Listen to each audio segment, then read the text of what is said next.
Buddha and conversion of women.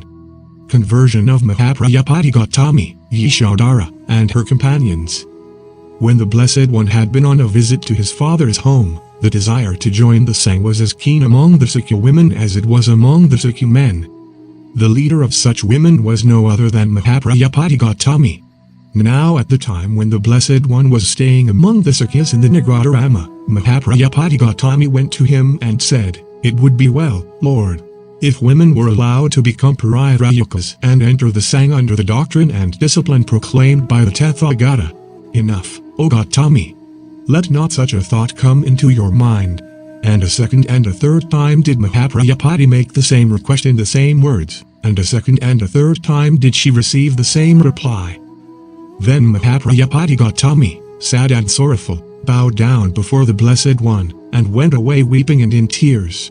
After the Blessed One had left Nagaragrama for his wanderings, Mahaprayapati and the Sikh women sat together to give further consideration to their request for admission to the Sangha, and the refusal of the Lord to grant such a request.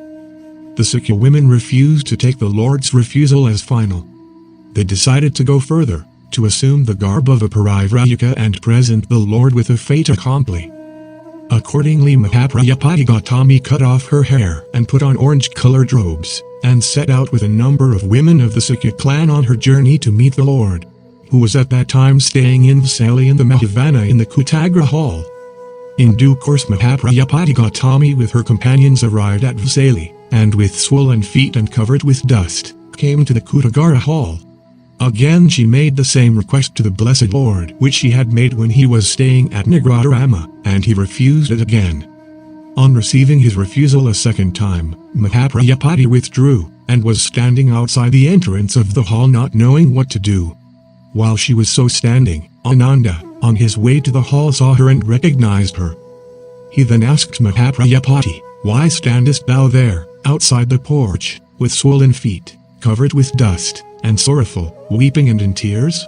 Inasmuch, O Ananda, as the Lord, the Blessed One, does not permit women to renounce their homes and enter the homeless state under the doctrine and discipline proclaimed by the Tathagata," said Mahaprayapati. Then did the Venerable Ananda go up to the place where the Blessed One was, and bow down before the Blessed One, and took his seat on one side. And, so sitting, the Venerable Ananda said to the Blessed One, "Behold, Lord, Mahaprayapati Gautami is standing outside under the entrance porch, with swollen feet, covered with dust, sad and sorrowful, weeping and in tears. Inasmuch as the Blessed One does not permit women to renounce their homes and enter the homeless state under the doctrine and discipline proclaimed by the Blessed One. It were well, Lord, if women were to have permission granted to them to do as she desires. Has not Mahaprayapati proved herself of great service to the Blessed One? When as aunt and nurse she nourished him and gave him milk, and on the death of his mother suckled the Blessed One at her own breast. It were, therefore, well, Lord, that women should have permission to go forth from the household life and enter the homeless state, under the doctrine and discipline proclaimed by the Tathagata.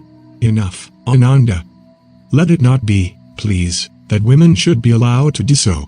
A second time and a third time did Ananda make the same request, in the same words, and received the same reply.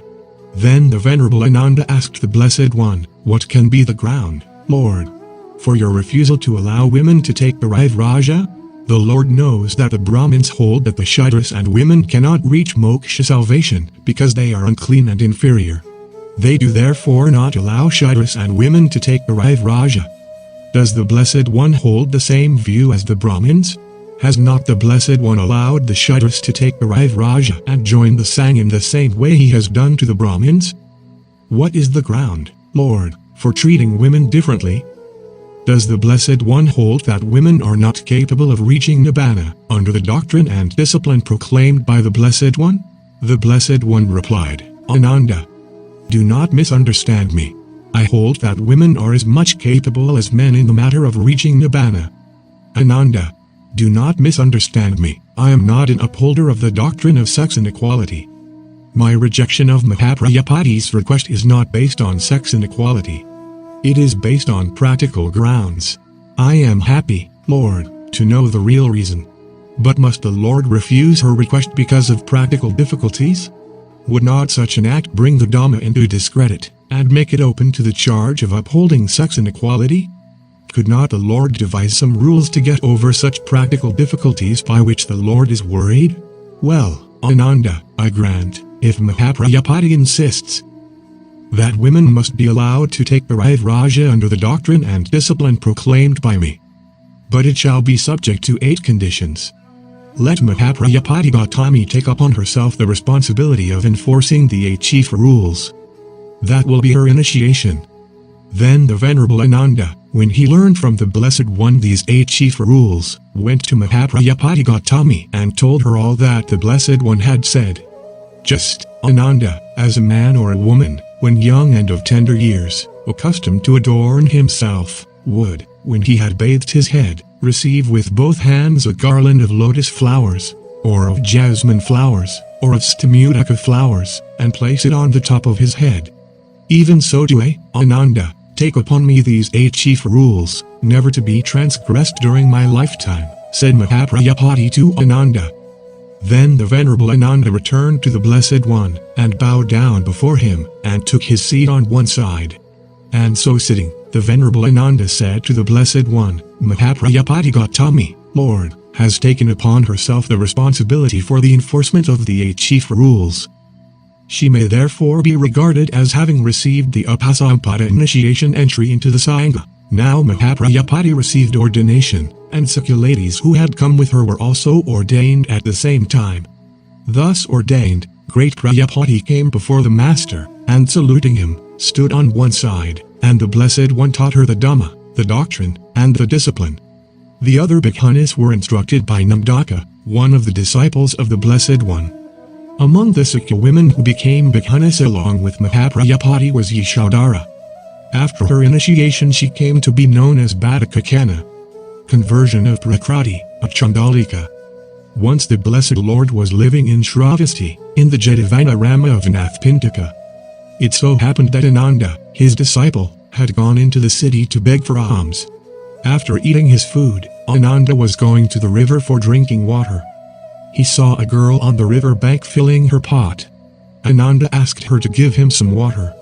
The girl, whose name was Prakriti, refused, saying she was a Chandalika.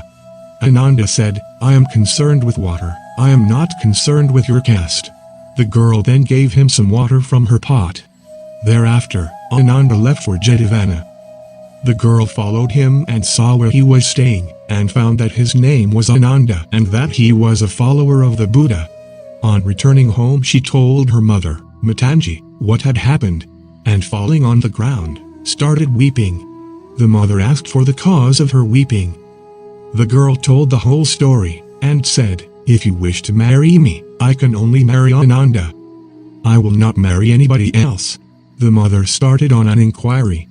On return she told the girl that such a marriage was impossible, for Ananda was under a vow of celibacy. On hearing this news, the girl was filled with extreme sorrow, and gave up food. She was not prepared to take things as though it was a decree of fate.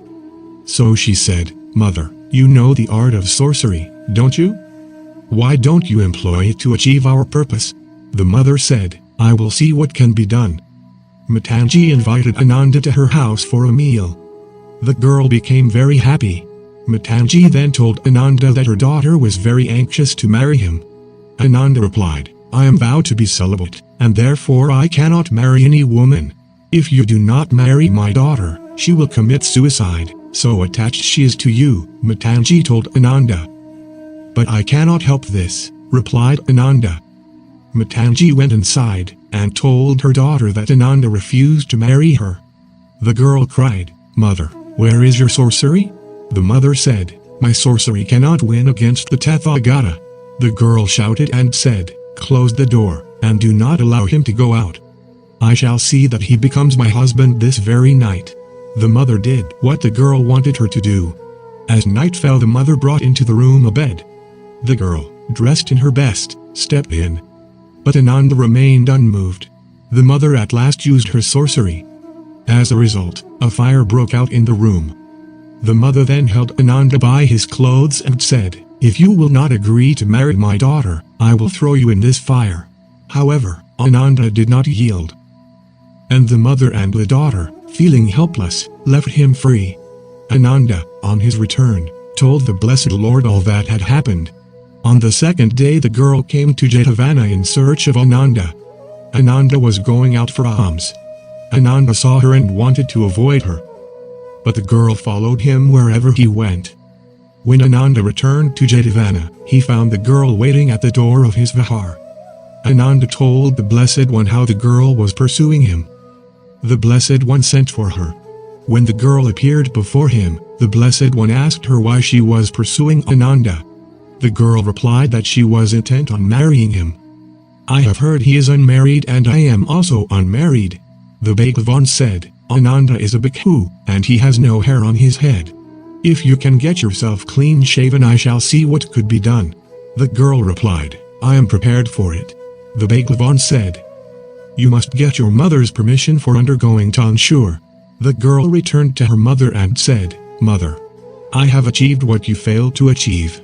The Bhagavan has promised to get me married to Ananda if I undergo tonsure." The mother grew angry and said, "You must not do that. You are my daughter, and you must keep hair. Why are you so eager to marry a Shramana, Ananda? I can get you married to a better man."